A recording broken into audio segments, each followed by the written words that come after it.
I am Pastor John McClain here with one of my best buddies on the whole entire planet, Mr. Andreas Ruiz with I Believe in Myself. Yes, sir. Let's do it, man. Let's do it. One more amazing Common Good radio show where we're here to bring everybody together for the common good and talk about the amazing organizations in our community that are as well doing the amazing, hard-fought, blood-staking work in our community for the common good. Yes. And just like I guess, let's talk about who we have on the show. Today on the show, we have Mr. Thomas Sayler-Brown, who's with SBBL Architecture and Planning. So this is actually a special friend to not only Common Good Radio Show, but Veteran Rescue Mission. We'll talk about that more later on the show. And then we have, I think it's easy to say, a Common Good Radio Show favorite in Dr. J. And we're going to have Dr. J in the house with Tucson International Academy, the superintendent, also the author of the book, Making College Come True. So if you came ready for an awesome show, congratulations. You came ready, you're ready, and we're going to put it on for you. Let's do it. But what we do every show, because, man, we got to give some thanks to a loving Father that just keeps on blessing us. And I know he's going to bless us today, and regularly. You know, we don't just give him the credit, and we just put him first. Like, let's start this show. Let's start our lives just thanking a Father that is just continuously is there for us through the good and the bad. And today we'll start it with the Lord's Prayer, and it goes a little something like this. Our Father, who art in heaven, hallowed be thy name. Thy kingdom come, thy will be done on earth as it is in heaven. Give us this day our daily bread, and forgive us our trespasses, as we forgive those who trespass against us. And lead us not into temptation, but deliver us from evil. For thine is the kingdom, the power, and the glory, forever and ever. Amen. Amen. That's right.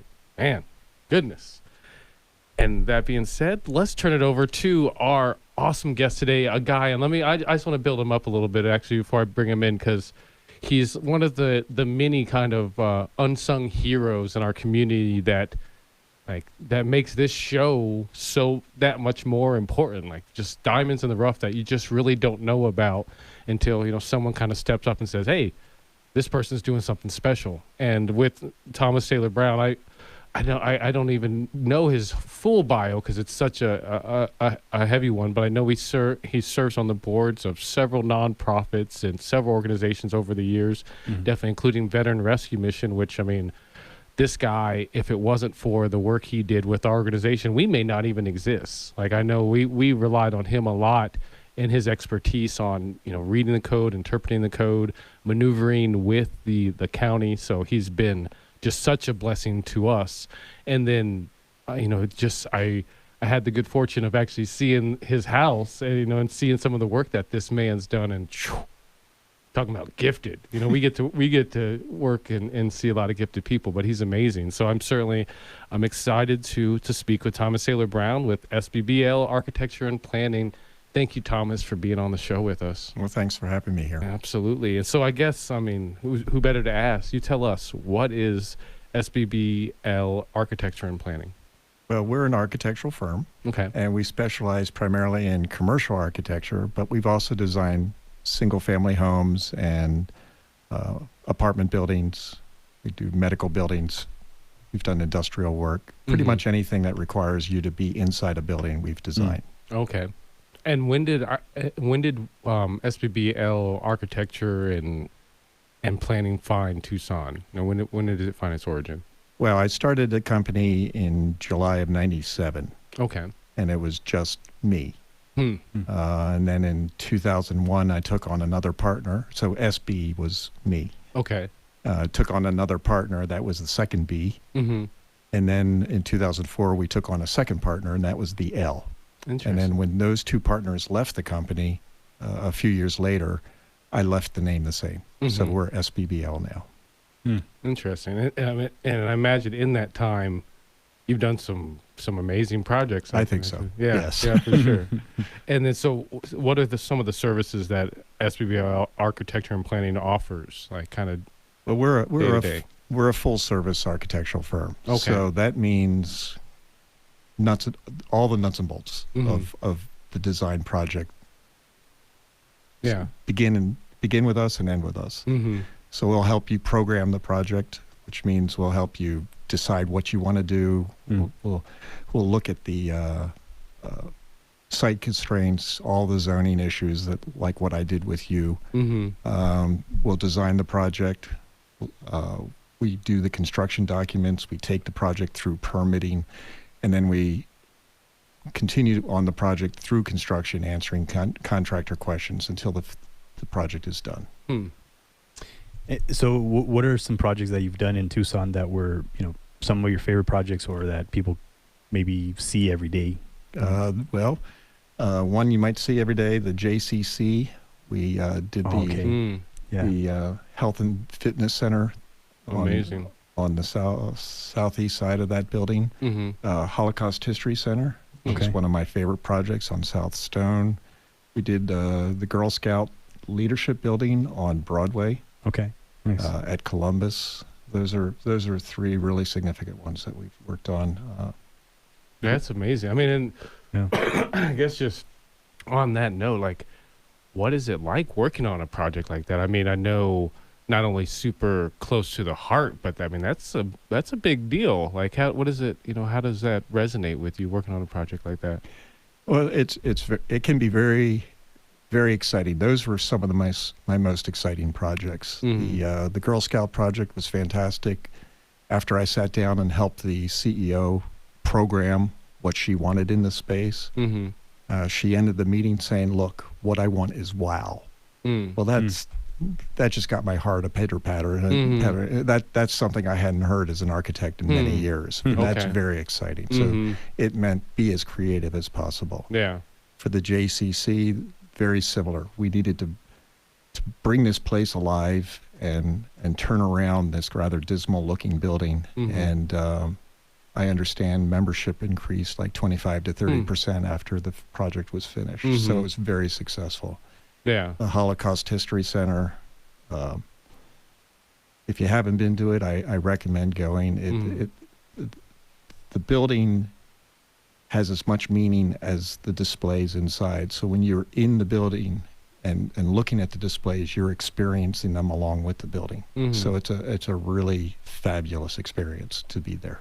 Yeah, that's amazing. And yeah, and it's amazing that you've got to be part of that. I can imagine how like the passion bucket gets filled up pretty well after you complete that project successfully. Oh, sure. Yeah. Sure. And it stayed with me. In fact, I was traveling Mm. while I was designing that project, and I was in Portugal Mm. and happened to stop in this very small hill town, Mm-hmm. and they had a museum in an old synagogue. And when I went inside, it was just so extraordinary. I began thinking about stuff that we needed to do in the Holocaust Center. So some of what I saw there is reflected then in the building in town. Awesome. Beautiful. Well, we're going to go ahead and go to break. We'll be back with Thomas Sayler-Brown with SBBL Architecture and Planning after this break. You guys go ahead and also check out IBelieveInMyself.org. I'm Pastor John McClain here with another man that I'm proud of. He's sticking around as well. His name's Andreas Ruiz. Yes, sir. And Man. it's probably because you believe in yourself. That's I why. I do believe in myself. Yeah. It's thanks to people like you that help me believe in myself. And it gives you confidence, action, and legacy. Legacy. Yes. It's that simple. That's simple, man. Man, we got to meet this week and get things sorted out. We I got a know. big event coming up. I Yeah. feel it. Yep. Entrepreneurship Academy is coming. That's coming. Excited.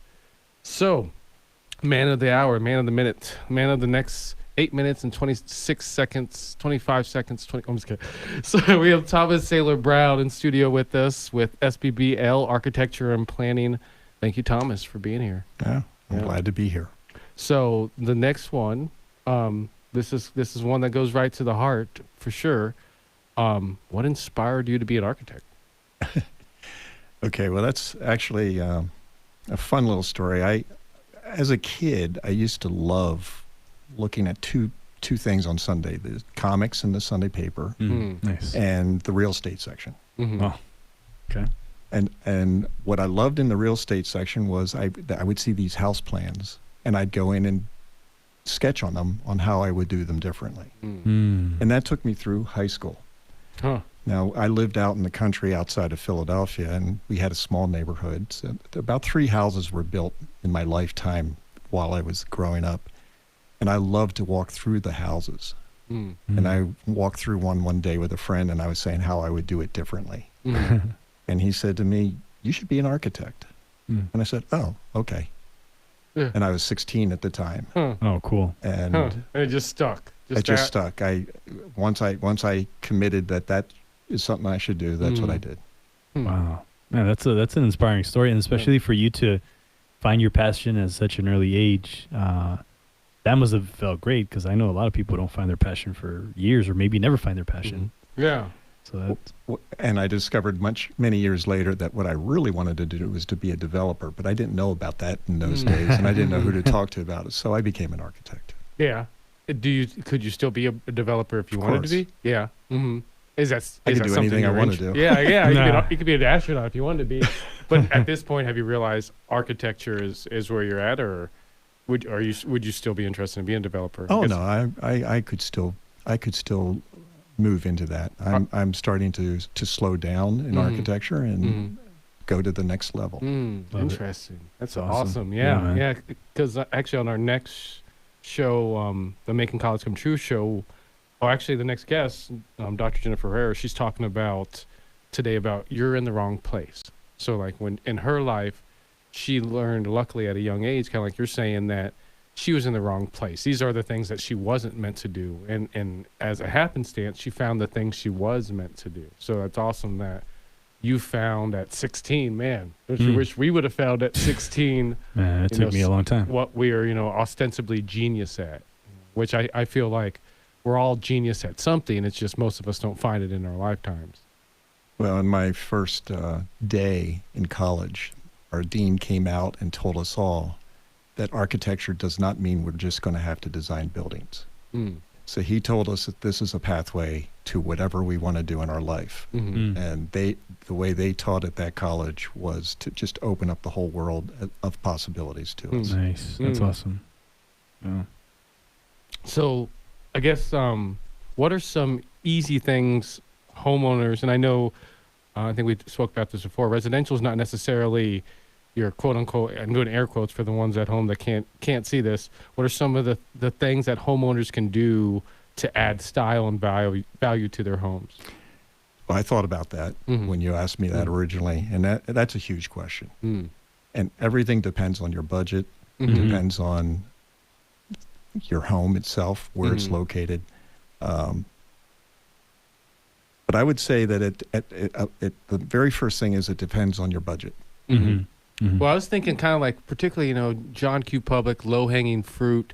Like, okay, what's something, a kind of relatively inexpensive Well, thing? it's actually pretty easy. Yeah, let's just say the most important room in the house is probably the kitchen. Okay. So a kitchen, a very simple thing to do is to put nice knobs on your cabinets. Oh, I don't like plastic. I think plastic over time looks old and dated.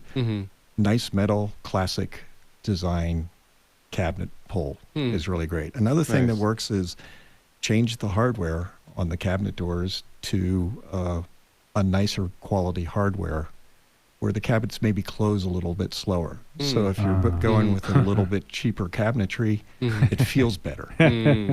So that really works well. Interesting. In the living room's a very important room in the house. My advice is you walk into your living room, you just stand at the door to your living room and look to the right, the far right corner. That's your power corner, that power corner of the building, Okay. of the house, of the room, I'm sorry. And the energy that flows through is most powerful in that corner. So what's there? Is it a rinky-dinky bookcase with a bunch of books and it looks real shabby? Do you want all the power in your life to be in that bookcase? Maybe you want a little table there with pictures of your family, so all the power is flowing through your family. The same in the bedroom. In the far right corner of your bedroom as you walk in, what's there? In my case, I like to have the bed there. the bed's a very important thing in the master bedroom Mhm. to have as a powerful item in the Interesting. room. But look in that corner, and is that where you want all the power to be? Interesting. It's Yeah, why this is- I knew that. I was already that's- visualizing it in yeah. my head, man. Everything. That's why I was glad to ask you that question, because I knew you were going to give us some trinkets that I'd never heard before. 'Cause I've Yeah. never heard those things. I was in before. my Have you? house right now in my head, so that Mm. was really good what you did. Yeah. It made me really visualize it all. Cool. Yeah, the energy is a feng shui thing, and it really works. So Ah. balance is important, color is important. Love it. Those are all very simple things. Well, we got a couple minutes before we head out of here. How can people connect with SBBL Architecture and Planning? But we have a website. Okay. It's www.sbbl.biz, B-I-Z. Okay. You could always call us. It's 520-620-0255. Mm-hmm. And like, so if I were out there listening, what is like the ideal client you want to call right now? Like, what type of customer, what type of business are they trying to get taken care of today? We do a variety of projects, so we'll do anything from very small tenant improvement work with commercial on up to full buildings. Okay. For homeowners, I'm looking for homeowners who are really looking to do a nice job with their home. Mhm.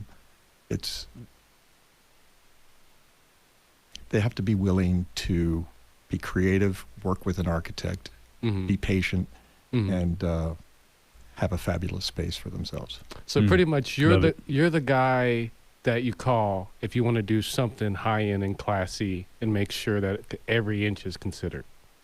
That's what I would say. Yeah. Nice. Love it. That's Nice. beautiful. Yeah, we got him in studio with us. Thank you, Mhm. Thomas. Yeah, thank Thank you you for for being coming here. on with us. SBBL Architecture and Planning. Check it out. That is www.sbbl.biz. Also, the phone number again? 520-620-0255. All right. Thank you for Nice. coming on with Well, us. thanks for having me. Yeah, Thank you. absolutely. This is a Common Good Radio Show brought to you by Veteran Rescue Mission. We also started a brand new thrift store at 2241 North Oracle. Please go by and drop off any donations. All of your donations go to our Homeless Veteran Transition Program, named Veteran Rescue Mission.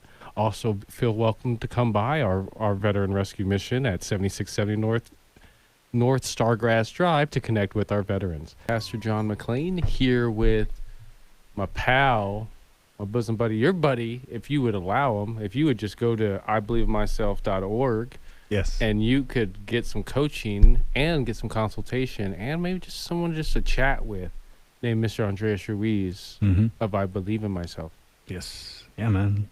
There's a lot of work to believe in yourself, isn't it? Oh, man. Tremendous work. Mhm. It takes so much work just to be able to actually see yourself as a person who other people will seek guidance from. And when you have the responsibility, it could be nerve-wracking, and it could be Mm. that imposter syndrome Mhm. could come up. Because I had that happen to me about a few days ago, where I was kind of doing my affirmations, and in that moment, I kind of stopped, and then I broke down crying because so many voices came into my head in that moment, and I started to think, am I a fake? Am I a phony?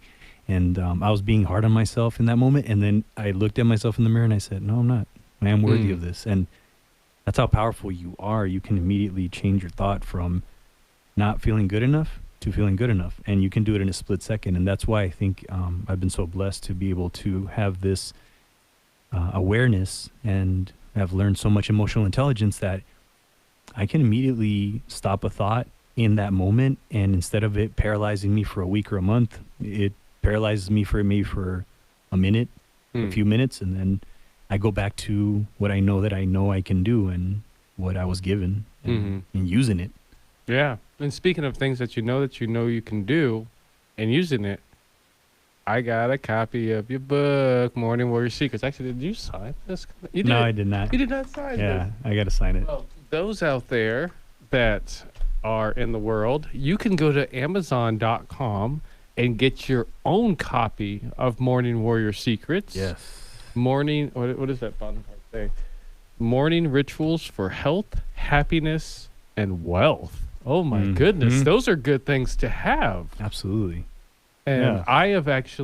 I've read this little ditty, and it's a good book. Like the big thing that I love about this book, where it's just like, it's just such a simple point that the book could just be that simple point written over and over again of, okay, if you don't have regular rituals in your day or regular routine, and if you're not starting your day off right and making sure that you're living an intentional life, do it. You know, right? Yeah. Yeah, and man. And that's just, I mean, it's almost like that's kind of what, you know, the book is about, and your story, and talking about a lot of different, kind of like your story from a lot of different directions on kind of that point, you know, reiterated, because it seems like we all need that. You know, we should just, it should be just as simple as, hey, are you not routinely doing, you know, regimenting out your day and every minute of your day doing things that are helping you forward? Do that, you know, because like so regularly, most of the people we know ourselves at points in our lives, you know, this year, I'll have days, I'll have weeks where I didn't live as intentionally as I should have, where I didn't regiment out my day, where I didn't do my morning ritual in the same capacity that I do when I'm on top of my game. So Yeah. I thank you for this. Yeah, man. No, and thank you for giving me that nudge. You know, it helped me to have you as my accountability partner to make sure that I did get it done. Because had it not been for you, I probably would have just waited longer. And man, it got done in a week after you said, hey, so let's do it by April. And it was done like a month before that. And so I think that now that it's out there, when I got it in my hands, I was really happy. I was thinking, wow, it's in my hands and it feels so good.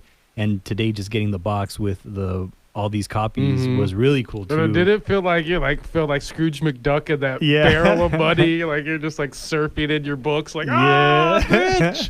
yeah, man. It was so amazing to be able to do that. And what I love about this is that I've already gotten about 15 reviews on Amazon, and everything I've gotten maybe like 1 4-star, but the rest of them are 5 stars. Nice. And people are putting so many amazing reviews and saying that how much this book has inspired them and motivated them. And, you know, people are really getting moving with just this book and they said one of them told me I got it that same day, and that same day I read it all in 2 hours. Yeah. So this book is an easy read. That's what I was going to say. It is. It's, I mean, it's not like a bad easy read. It's a good easy read. Like it's kind of like talking to you, which is real fun. I love talking to you. Yeah. You know, that's funny that you say that, because I've had people tell me that I felt like you were talking to me, which was so wild. Like I was like, wow, that's so cool. I didn't even know that. I guess I was just writing it like I was just talking to you. You're right. And it wasn't, it was just very real, very raw too. And I even had one of my sisters, she got the book, and my little niece was like, was Theo addicted to cocaine? Like all like, oh my God. And she's like 11, but you know, like, and in that moment I was thinking, wow, I really put my stuff out there. This is really something that is not a lot of people do. It's kind of, at that moment I was like, it's a little nerve-wracking, because I'm really putting myself out there. My dirty laundry, I guess you could say. Yeah. Yeah, it is wild. But I guess the other side of that coin is like, when you do, in a lot of ways, it like not only empowers you, I'm doing the air quotes again, but it gives you superpowers. Because you shared this on writing, you put it in a book, you put a picture on the front, you put some, you know, information so people know, you know, what number it is. You're now an author. You're now a published author. You're now someone who can speak on a subject. You have a book that you can kind of refer to in so many different ways. Like, yeah, you know, your niece knows that you did cocaine now, but and my nephew. Yeah, but they may now not do cocaine, and they may now be like, I'm going to be an author one day, just like my tío Andres. Yes, you know. Yeah. And I was thinking lately, have anybody ever called you Dr. Dre? Because that came to my head a lot lately. Yeah. Some people have called me Dre. I remember when I used to work at a call center, this guy would be like, hey, what's up, Dre? How you doing, man? Oh, man, that guy was cool. Ray. That was his name, Ray, man. Oh, man, Ray was funny, man. I got stories, but... So tell us lastly where people can find Morning Warrior Secrets, and Yeah, so you can find it on Amazon, and just type in Morning Warrior Secrets by Andres Ruiz. And you can get an ebook, or you can also get the hard copy. And another thing, on Facebook, I am reading my audiobook. I'm already up to chapter 11. Nice. So I'm almost done, more than halfway done. And then that audiobook will be out very soon. And I'll also be coming out with some PDFs. So get it free on Facebook while you can. Yeah, it's free. Free right now. But real quick, it's going to be on just an audiobook version. So yes, sir. Y'all better be ready. Yes. This is a Common Good radio show brought to you by Veteran Rescue Mission. I'm Mr. John McClain here with my brother. I'm your brother. He's my brother. I'm his brother. Of another mother, Andreas Ruiz. Yes, sir. Yeah, and he has taught me to believe in myself through I Believe in Myself coaching. Yes, sir. And it's been weird. We had a weird relationship. We've just been coaching each other back and forth super man. hard since we met each other. Yeah. It's like, hi, nice to meet you. I'm John. You're like, yeah, I'm Andreas. We're like, okay, let's get to coaching. Yeah, let's coach each other, man. Yeah. And we have Mr. Goris in studio with us here today. Who else do we have in studio with us? Mrs. Stevenson. Huh? Yeah. Mrs. Stevenson. We also have Mrs. Stevenson in the studio with us with Stevens. My apologies. Stevens. Yes. With Tucson International Academy. Mm-hmm. And we've actually, I think were you on this show or the Making College Come True show before? I was on the college or Make College Come True show before. Okay. Yeah, we had Mr. Goris, who is a fan favorite on the Making College Come True radio show. Cool. But now we have him on the Common Good radio show along with Miss Stevens. And what campus do you teach at? I also teach at Midvale campus. Oh, okay. This is the Midvale crew. Yes. Okay. Yes, sir. It's serious then. All right. Have my serious face. All right. So I guess we asked Mr. Goris last time on the Making College Come True show, and we will ask him again. We'll ask you, because I love asking TIA people this question. What is TIA? Act like I don't know. Interesting. That's a really good question. TIA is obviously a school. Yes. I agree. But I think it's also a family. I mean, I think we're really good at building that community feel with our students and their families. Mm-hmm. And it goes beyond just Tucson. I really like our international approach. So the fact that we do teach Mandarin, we do teach Spanish, and we do focus a lot on cultural diversity, that makes it almost like a worldwide community to me. So I think community is kind of the key word there in describing TIA. Nice. Yeah. Nice. And then I guess I'll turn the question to you. Yeah. I mean, we heard it on Making College Come True what your answer was, but I want to think your answer is a lot like her answer, but I won't speak for you. I think that we're all on the same sheet of music when it comes to identifying who we are, where we come from, and what we're trying to accomplish. It is truly an international experience. Our students also have a very diverse cultural background. And right now here in the studio, you have two people that come from two different countries as well. So we are all in the boat together, and we are rowing forward to a common goal. So probably what is that? 3 different countries? Or what? Are you from a different country? I am. I'm from Canada, actually. All right, nice. Yeah. Canada, Holland. Oh, nice. I was born in Germany, so technically I was. Oh, man. Okay. Yeah. And I was born in Mexico, so Yeah, born we're in not Mexico. from Man, here. we don't have a single person born in America. I think in this room. Tom, are you from United You're States? born in America, Tom? Yeah. Tom. Okay, Yeah, cool. we So got Tom. our engineer. Boom. Yeah, so Yes. that's what 5 different. Yeah. Man, that's magical. Yeah. Yeah, we should work at TIA. All over the world, yeah. Yeah, for sure. Yeah. So I guess in on actually Making College Come True show, we were talking about how being in the military prepared you for being a teacher. Tell us about that. For me, it's a very fascinating shift in careers. A lot of the adversities that we see in the military have made me prepared to make the transition so much better. The things that we go through are the same struggles that our students are facing, and we're trying to keep it real and bring as much as we can from a military perspective. The things we see in other countries, we bring it to class because we are truly international, and our students are, no matter how they think about it, have to be part of an international community. And by doing all these things, it actually gives them a wider vision, a wider understanding about what it is to come from somewhere else and how it is, how we have to adapt. And the trials and tribulations that I found in the military have made me prepared for this transition so much better. Yeah. Nice. to be honest, if it was me and I didn't have this military background, I don't think I could stand in front of the class. Really? No, I couldn't. Mm-hmm. So it has prepared me for all these different situations we face every day. Definitely better. What do you feel have been some challenges during COVID for yourself personally and for some of the teachers? I think that the challenges absolutely is like, how can we reach everybody under these extraordinary circumstances? Nobody was prepared for this shift in learning. We went from 5 days a week, moving on to about a year ago when it was like, okay, that's it. Put the e-brake on, and now we have to define a new system where we can reach out to these kids that are actually literally homebound. And that was like a rapid shift. And now that we have the governor trying to get some kind of normalcy back again, also that creates another shift. So we're constantly shifting gears. We know how it was before because that's what we do the best. And then we adapt and we try to do as best as we can. And then hopefully, when all the dust settles down, we get back into that rhythm because these students need that continuation, the same thing every day. So they are feeling safe, that they are taken care of.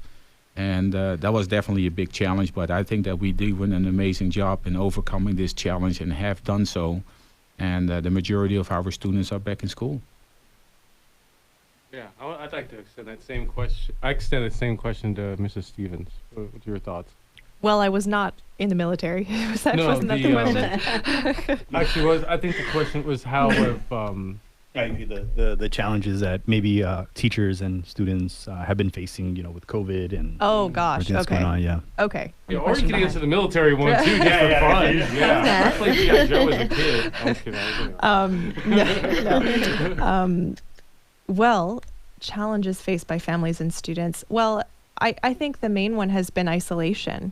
I've noticed, especially the kids that are just learning online right now, they're having a really hard time just getting that human connection. And I think it's really making their educational careers suffer because when you don't have that emotional connection with your students, when you're not building that relationship with them, I really feel like it hinders their ability to learn.